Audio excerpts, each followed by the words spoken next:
So, of course, Krishna doesn't use the word wise and otherwise. He uses, what word does he use?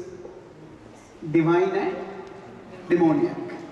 So, when we live in the world, all of us at every moment make choices. So right now, this evening you chose to come for this program. Even now when you're sitting at this place, you're making choices, whether to focus on what the speaker is speaking or what else is going on in the background or what is going on in your own mind. I'm also making the choice. So we all have to make choices. And the choices, as we keep making them one by one, they keep accumulating. So generally, we atheists sometimes ask this question that so many bad things happen to good people. Where is God? That the problem of evil is the ultimate question they feel.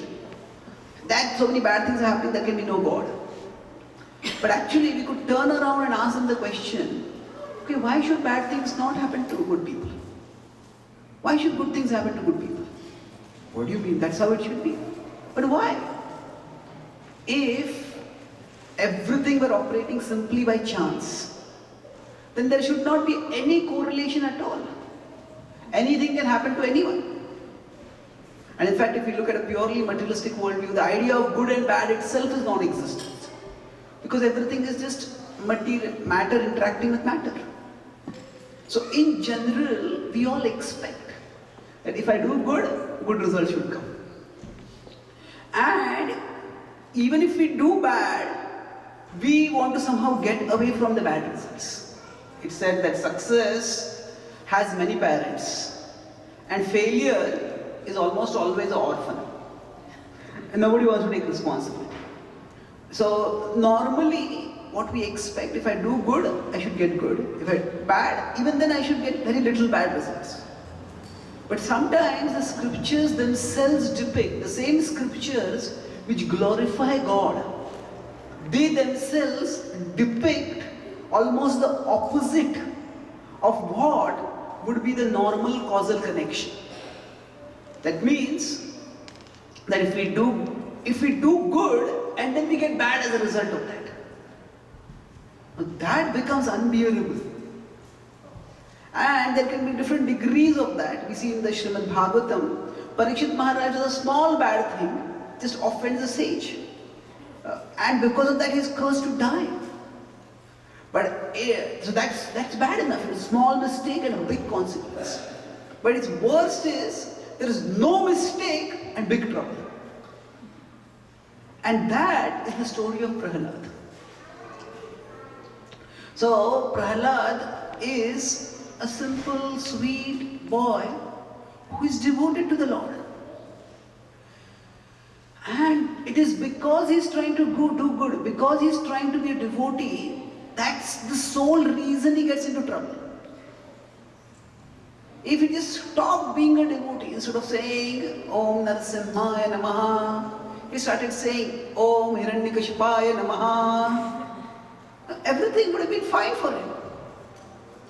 So, what is going on over here when somebody who is trying to do good is getting into a lot of trouble? So normally, when I talked earlier about a wise and otherwise, at one level we may think that a wise person is a person who does that which is intelligent. So we see the causal connection of things and then we choose to act accordingly. Okay, this will lead to that, so therefore I should not do that. So okay, there are short term, very short term is where we just don't think about the causal connection at all. We just do whatever our impulses tell us to. It's like some people speak to express their thoughts. And some people speak to discover their thoughts. They speak and they think, hey, what did I say? I didn't want to say that. So at one level, if somebody is very impulsive, that is in the otherwise category. They're foolish, they're short-sighted. Just do things and then they regret it afterwards. But people who think of their actions and their consequences, we would call them wise. Now in the case of Prahlad, he was just a small boy, and for him the consequences of actions were such that whatever good he was doing, that was getting him into trouble. And it's one thing when there is a number of people who are trying to do something good together. Say, if there is in the history of the world we have had dictators and there are uprisings against the dictators. So if there's a whole group of people who are opposing it, then although there is fear of retribution, but still there is some courage. Oh, we are all grouped together. But when somebody is alone and nobody else is resisting, so much so that Prahlad, he at that point, even the gods were terrorized by Hiranyakashipu. And the gods were also not opposing, the gods were also obeying Hiranyakashipu completely. And what to speak of gods, even Prahlad's own guru, Narad Muni, at that time was offering subordination to Hiranyakashipu. So at that time, he was utterly alone. Completely alone. So, there is loneliness. There are different kinds of loneliness. I just was in Phoenix in America. I gave a seminar on loneliness there. So, loneliness can be when we, at one level, we are completely alone. But the most painful loneliness is when we are with people who don't understand us, who don't share our values.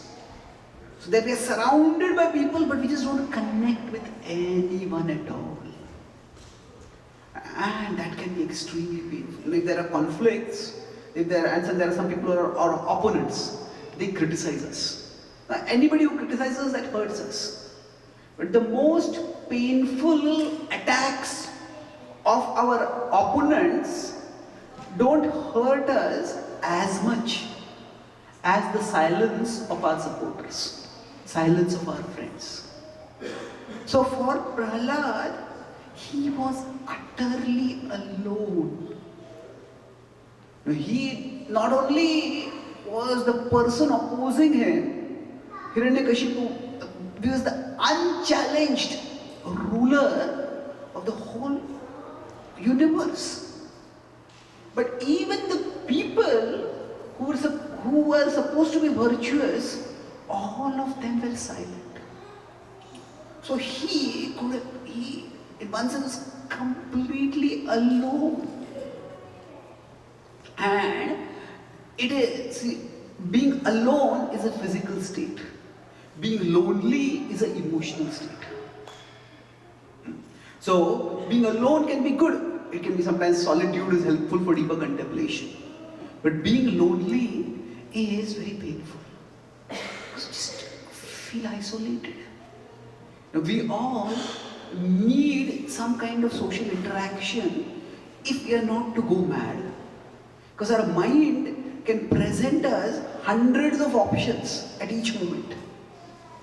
And it is to some extent how people react to what we are doing that keeps us in check. Sometimes I give a class, and when I'm giving a class, I feel as if, or the audience, it seems like they are looking at me as if they are watching a foreign language movie with no subtitles. Then I start understanding maybe what I'm speaking is irrelevant or it's becoming too incomprehensible. So actually, if we start doing something which is inappropriate, then the feedback from others keeps us on track. And to keep doing something when everybody is disapproving that, it's extremely difficult. In one sense, social feedback works to keep us on the right path. But if the social feedback is preventing us from doing the right thing, then to keep doing that right thing is very, very difficult. So on top of that, Prahlad, he was such a small child, just a 5-year-old child.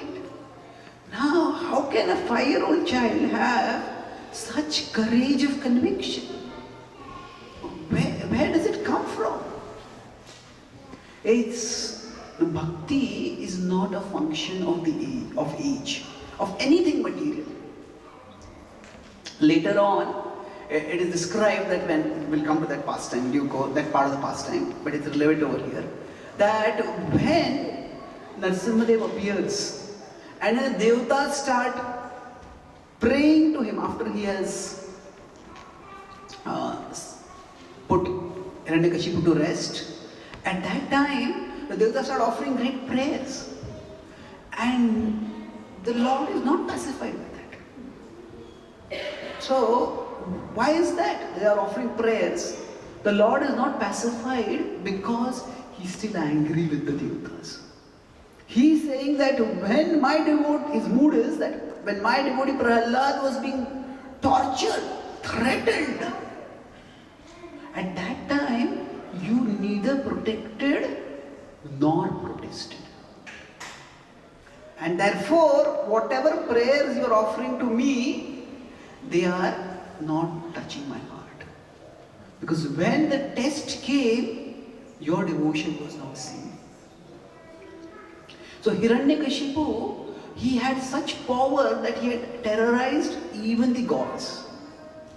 Now see, there are some parts of some cities, where the underworld rules.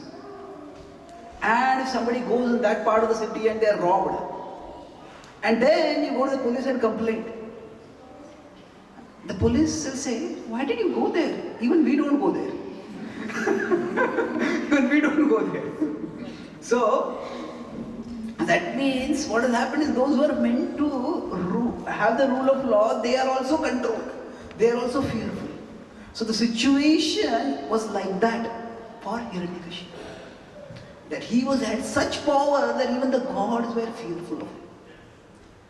And at that time, for Prahlad to continue on, how does one go about doing that? So I said earlier that devotion is not determined simply by age. It's not just because he was 5-year-old and he was reckless. See, there are some people,